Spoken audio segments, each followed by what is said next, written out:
M.SHAH for the GatewayPundit.com. Your deep state at work. Representative Jim Jordan, the current chairman of the House Freedom Caucus, joined Stuart Varney on Wednesday to discuss the latest Strzok-Page text messages released by the DOJ.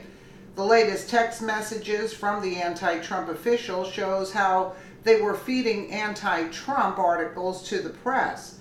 The newly released documents obtained by the House Oversight Committee reveals Peter Strzok and Lisa Page were discussing a strategy to leak unverified information to the media in an effort to damage President Trump.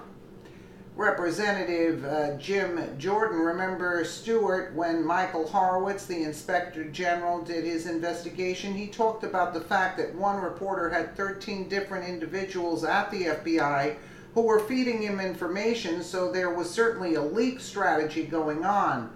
The most troubling aspect of all of this is that, remember Devin Nunes's memo about what they took to the FISA court? They cited media reports to buttress the dossier, which we know wasn't valid, wasn't corroborated, wasn't credible, but they used media reports to buttress the dossier.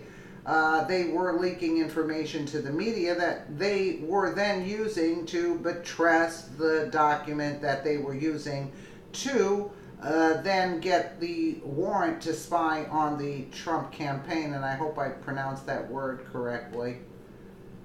Let's take a listen. A lot of our viewers don't follow this day to day.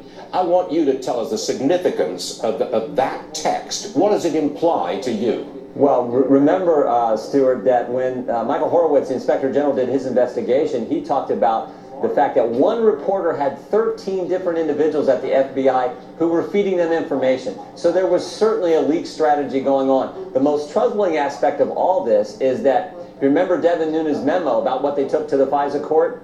They cited media reports to buttress the dossier, which we know wasn't valid, wasn't corroborated, wasn't credible, but they used media reports to buttress the dossier. They were leaking the information to the media that they then used to buttress the very document that was used to get the warrant to spy on the Trump campaign. So that's the big concern with how this whole thing operated.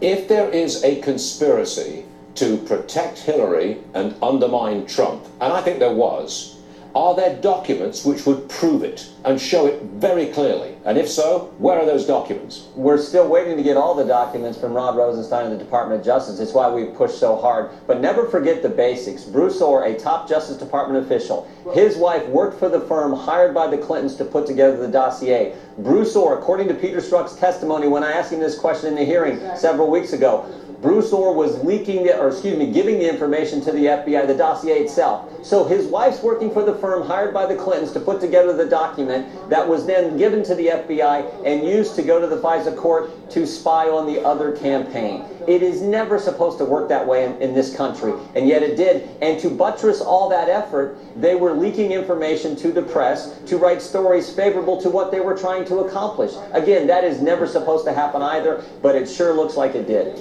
Am I in a position to say there was a cabal inside the government that deliberately plotted to shield Hillary and undermine President Trump and candidate Trump?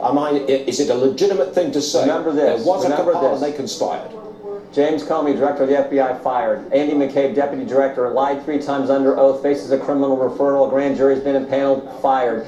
Jim Rubicki, chief of staff, left. Jim Baker, chief counsel at the FBI, demoted, then left. Lisa Page, FBI counsel, demoted, then left. Peter Strzok, deputy head of counterintelligence, demoted, then fired. These were the key people who ran the Clinton investigation and then launched and ran the Russia-Trump investigation before Robert Mueller took over. That all is fact. When have you ever seen that? So was there a key group of people running all this? Sure was, and they've all been fired or demoted from the FBI. It's just incredible to me that...